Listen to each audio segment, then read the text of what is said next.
Isang bank manager ang nagtaka at nagduda sa isang lola dahil palagi ito nagwi-withdraw ng 3 milyon kada linggo. Tanong ng bank manager, "Lola, bakit po linggo-linggo kayo nagwi-withdraw ng pera?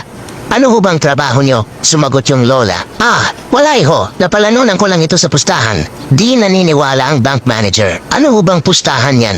Parang di naman po kapanipaniwala." Sumagot ulit yung lola, "Sige, magpustahan tayo. 50K. Ang pusta ko ay square yung hugis ng itlog mo. Babalik ako bukas at magdadala ako ng kasama." Sabi ng bank manager. "Sige, deal. Alam ko naman hindi square itlog ko eh."